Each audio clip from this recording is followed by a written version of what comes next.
विवेकानंद ने एक बात कही थी कि अगर आप कुछ भी नया शुरू करते हैं तो सबसे पहले उसका मजाक बनता है, उसके बाद लोग उसका विरोध करते हैं और फिर वही लोग एक दिन उस बात को स्वीकार कर लेते हैं।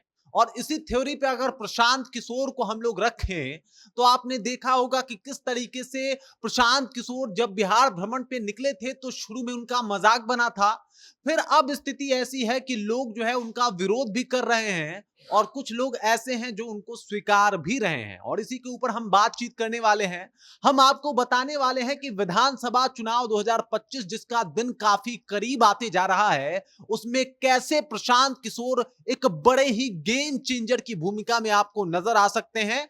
उसके क्या कारण हो सकते हैं, उन्हीं कारणों के ऊपर आज बातचीत करने वाला हूं। लेकिन उससे पहले मेरा परिचय जान लीजिए। मेरा नाम है रजत और आप देख रहे हैं जनता जंक्शन। आज बात करने वाला हूं कि वो कौन से कारण हैं जिसकी वजह से बिहार विधानसभा चुनाव 2025 में प्रशांत किशोर गेम चेंजर साबित होंगे। उन कारण को एक एक करके मैं आपको समझाऊंगा और पूरा आपको जो भी जानकारी है उससे आपको अवगत कराऊंगा, उससे आपको रूबरू कराऊंगा। तो बिना देरी किए वीडियो में आगे बढ़ते हैं और आपको बताते हैं कि आखिरकार वो कौन से चार कारण हैं जिसकी वजह से प्रशांत किशोर इस बार गेम चेंजर की भूमिका में आपको नजर आएंगे। यही है वो चार कारण और एक एक करके मैं अब आपको समझा देता हूं कि आखिरकार क्या वजह है कि प्रशांत किशोर गेम चेंजर बन के उभरेंगे 2025 के चुनाव में।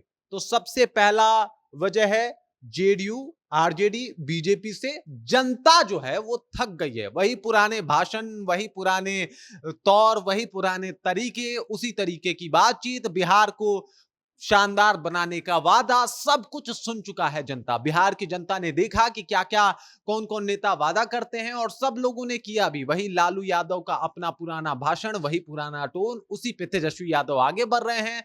इधर जेडीयू की बात की जाए तो वही सब लोग समझ गया है कि नीतीश कुमार को बस एक ही काम आता है, वो है पलटी मारना। ये पलटी मार के कभी बीजेपी के खेमे में पहुंच जाते हैं, एनडीए के साथ गठबंधन बना लेते हैं, तो कभी आरजेडी के साथ महागठबंधन में शामिल हो जाते हैं। तो वो सब कुछ पुराना तौर तरीका चले आ रहा है और लोग ऊब चुके हैं कि भाई विकास का बात करता है सब, विकास के लिए वादे भी करते हैं ये लोग, लेकिन बिहार में कुछ भी नहीं देखने को मिलता। और इस वजह से बिहार की जनता जो है, बहुत ऐसे लोग हैं इसमें जो चाहते हैं कि कोई और एक ऑप्शन होता तो शायद मैं वहां जाके वोट कर देता।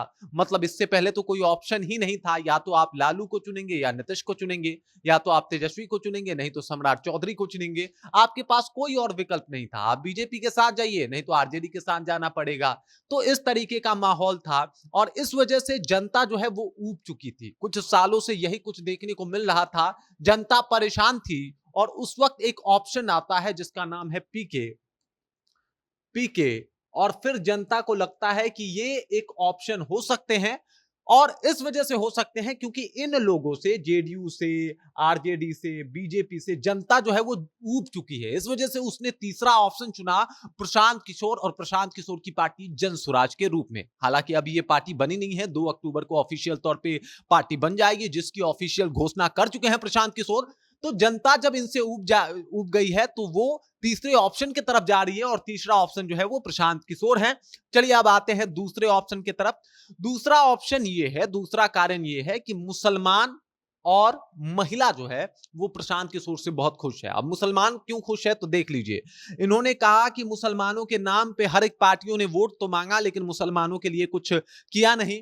जिसकी आबादी थी उसको उतनी भागीदारी मिली नहीं। और सबसे ज्यादा अन्याय जो हुआ इस कौम के साथ हुआ, यानी मुसलमानों के साथ हुआ। इसके ऊपर राजनीति तो सबने किया लेकिन इसके लिए कोई काम किया नहीं। और इस वजह से बिहार विधानसभा चुनाव में इस बार जब मेरी पार्टी बन के तैयार होगी और पहले ही इलेक्शन में 75 सीट जो है हम मुसलमानों को दे देंगे। 75 सीट एम को, मतलब मुसलमानों को दे देंगे। अब आप इसको ये भी समझ लीजिए कि ये एम किसके समीकरण में फिट बैठता है, तो लालू यादव का समीकरण जो एम वाई समीकरण था। तो अब जब 75 सीट मुसलमानों को प्रशांत किशोर देंगे तो इसमें कोई दो राय नहीं है कि जितने भी मुसलमान हैं वो प्रशांत किशोर के साथ चले जाएंगे। और मुसलमान हैं कितने? 17.7%, लगभग 18% मुसलमान जो है वो बिहार में हैं और 75 सीटों को सीधे तौर पे प्रभावित भी करते हैं। तो इस वजह से इन्होंने 75 सीट देने की घोषणा कर दी और उसके बाद मुसलमान इनके ऊपर खुश हो जाते हैं, क्योंकि इतिहास में पहली बार ऐसा हुआ कि कोई नेता आके सामने से यह बात कह रहा हो कि मैं मुसलमानों को 75 सीट बिहार विधानसभा के चुनाव में देने वाला हूं। यह पहली बार देखने को मिला, मुसलमान खुश हो गए। दूसरे ऑप्शन पे आ जाइए। दूसरा है महिला वोटर। महिला वोटर क्यों खुश हो गई? महिला वोटर इसलिए खुश हो गई कि इसमें कोई शक नहीं है कि नीतीश कुमार ने महिलाओं को आगे बढ़ाने के लिए, आगे लाने के लिए कई सारी योजनाओं को चलाया, लेकिन एक अच्छा लीडरशिप डेवलप करने के लिए इन्होंने कुछ नहीं किया। और इस बार फिर से प्रशांत किशोर दावा कर दिए हैं कि भाई हम महिला, ये तो मुसलमानों को 75 देंगे और महिलाओं को 40 सीट देंगे। महिलाओं को कितना? 40 सीट देंगे। और इस वजह से महिलाएं भी खुश हो गई कि भाई कोई तो ऐसा है जो महिलाओं को आगे लाने की वाकई बात करता है, मतलब महिलाओं को कुर्सी दे रहा है। यह बहुत बड़ी बात है। आप महिलाओं को कब तक बेचारा बना के रखोगे? और बेचारा क्या चारा बना के रखोगे? मतलब उनके नाम पे वोट लोगे? सिर्फ दारूबंदी के नाम पे कब तक वोट लीजिएगा नीतीश जी? तो इन्होंने एक पैटर्न ही बदल दिया, बोला कि हम दारूबंदी के नाम पे बिल्कुल वोट नहीं लेंगे, हम आपसे वोट लेंगे कि हम आपकी भागीदारी चाहते हैं। मतलब 40 सीटें हम आप लोगों को देंगे। 40 महिला प्रतिनिधि जो है वो जनसुराज का 40 विधानसभाओं में प्रतिनिधित्व करेगी और इसकी हम गारंटी लेते हैं, इसका हम वादा करते हैं। तो जो इस तरीके से बात करेगा, तो एक तरफ मुसलमान साथ लिए गए, एक तरफ महिला वोटर इनके पक्ष में आ गई। अब जब महिला और मुसलमान इनके साथ आ गए तो आप देख लीजिए, एक तो नीतीश कुमार यहां पे कमजोर हो गए, मतलब महिलाओं की वजह से। ये माना जाता है कि उनके वोटर जो हैं वो चुपचाप जाके उनको वोट दे देते हैं, और खासकर महिलाएं जो है वो बिना घर से बताए, बिना घर पे कुछ कहे जाके उनको वोट दे देती हैं। लेकिन जब उनको लगेगा कि आखिरकार हमारे समुदाय से लोग उठ के जा रहे हैं और हमारे मुद्दों को उठा रहे हैं, तो वो प्रशांत किशोर के साथ जाएंगी। इधर मुसलमान जो हैं वो लालू यादव के वोटर हैं, और ये जाके अब इनको जब वोट करेंगे तो एक तरफ ये होगा कि ये दोनों पार्टियां कमजोर होंगी, और दूसरी तरफ प्रशांत किशोर जो है वो गेम तो बदल सकते हैं। आप सोचिए 75 सीट देंगे मुसलमानों को, और वो भी उन जगह पे जहां पे मुसलमानों की जो बहुलता है वो ज्यादा है। तो इसमें कोई शक नहीं है, कोई शक की गुंजाइश नहीं है कि ये जो इनके जो भी वोटर होंगे जाके वोट करेंगे और वहां से मुसलमान जो है वो सीट निकालने में भी सफल हो जाए। मतलब ऐसा हो सकता है। अब चलिए तीसरे पॉइंट के ऊपर आते हैं कि आखिरकार क्यों गेम चेंजर बनेंगे, और ये सबसे बड़ा कारण है प्रबुद्ध प्रशांत के साथ।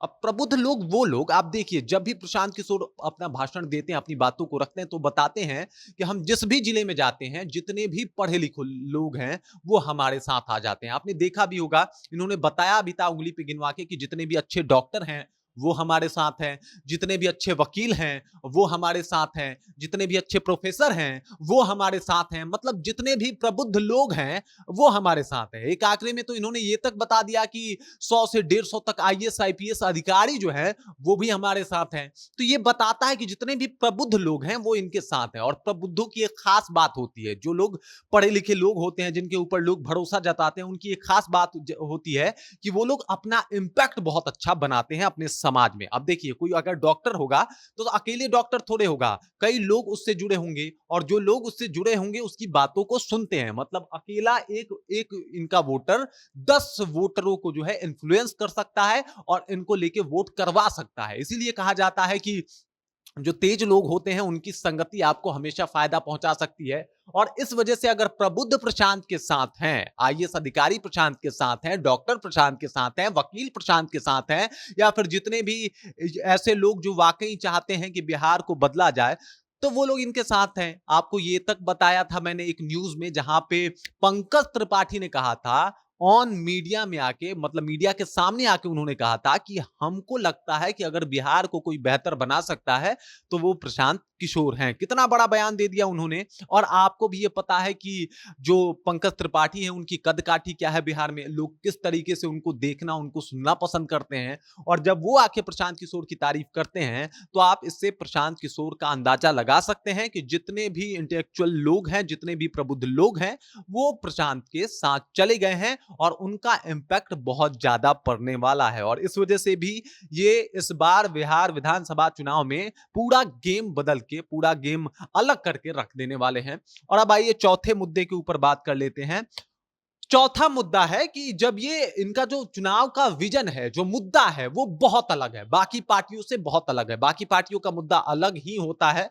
वहां पे जाति को लेके बात की जाती है, आरक्षण को लेके बात की जाती है, उनके चुनावी एजेंडे में एसटी एससी की बातें होती है। लेकिन प्रशांत किशोर बात करते हैं बिहार की, बिहार को बदलने की, बिहार में उन मजदूर लोगों की जो फर्क नहीं पड़ता किस जाति से आते हैं, बस वो गरीब हैं और उनकी गरीबी कैसे मिटाई जाए। ये बात करते हैं कि किस तरीके से बिहार में इंडस्ट्रियां लगाई जाए, किस तरीके से बिहार में फैक्ट्री लगाया जाए, किस तरीके से बिहार में कंपनी लगाई जाए, और इसके ऊपर बात करते हैं। ये मुद्दा बताते हैं कि आखिरकार बिहार किन चीजों से विकसित हो सकता है और आगे बढ़ सकता है। साथ ही साथ ये जब मुद्दा बताते हैं तो उन पार्टियों का भी विरोध करते हैं जो पार्टियां बिहार में राज करी हैं, चाहे वो आरजेडी हो, बीजेपी हो या फिर जेडीयू हो, सबका विरोध करते हैं। आरजेडी के ऊपर तो आजकल बहुत ही ज्यादा फायर भी हैं, तो ये हमेशा विरोध करते हैं। और इनका जो चुनावी एंगल है, जो मुद्दा है, वाकई बहुत शानदार रहा है और इसी वजह से ये पूरा गेम बदलने वाले हैं। आप समझिए आप बात को।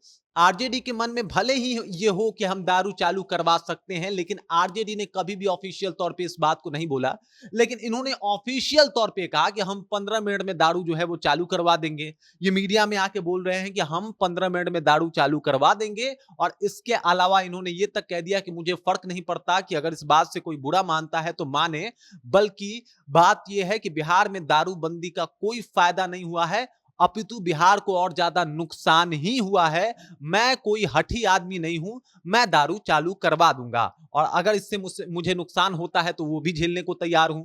तो अगर इस तरीके से अपने मुद्दे को क्लियर करके रख रहे हैं, तो आप इस बात को समझिए कि जो इनका शानदार एक रवैया है, जो एक एटीट्यूड के साथ चुनाव लड़ रहे हैं, अभी तक बिहार में वो देखने को नहीं मिला था। इन पार्टियों के माध्यम से, जेडीयू, आरजेडी, बीजेपी के माध्यम से इन्होंने एक अलग ही तरीके से मुद्दा को उठाया, और इस वजह से प्रशांत किशोर जो है वो काफी कारगर साबित अब तक होते आए हैं। और अब जब बिहार विधानसभा चुनाव 2025 में वोटिंग होगी, तो कहीं ना कहीं प्रशांत किशोर को भी एक ऑप्शन के तौर पे देखा जाएगा। तो यही है वो चार मुद्दे। पहला है जेडीयू, आरजेडी, बीजेपी से ऊब गई है जनता। दूसरा है कि मुसलमान और महिला खुश हैं, क्योंकि मुसलमान और महिलाओं के बारे में सोच रहे हैं, बता रहे हैं कि 75 सीटें मुसलमान को देंगे, 40 सीटें महिलाओं को देंगे। तीसरा यह है कि प्रबुद्ध लोग इनके साथ हैं, जो भी पढ़े लिखे लोग हैं इनके साथ हैं। और चौथा यह है कि ये अलग मुद्दों को लेकर चुनाव लड़ रहे हैं, जो बिहार को बेहतर बना सकता है। वो जाति और बाकी चीजों से ऊपर उठ के लड़ रहे हैं। जाति इनके साथ तो है, जातिगत समीकरण साथ तो रहे हैं, लेकिन मुद्दा बिहार ही रख रहे हैं। बाकी आपको क्या लगता है कि इस बार जब बिहार विधानसभा का चुनाव होगा तो क्या माहौल होगा? क्या वाकई गेम बदल के रख देंगे प्रशांत किशोर? क्या इनकी सीटों में इस बार बहुत ज्यादा इजाफा होने वाला है? और क्या अपने आप को राजनीति धरा पे स्टेबल करने में प्रशांत किशोर कामयाब हो जाएंगे? अगर आपको लगता है या फिर आप प्रशांत किशोर के बारे में कुछ सोचते हैं, तो कृपया कमेंट कीजिए और अपना विचार हम तक पहुंचा दीजिए। बाकी आप देख रहे हैं जनता जंक्शन और मेरा नाम रजत है।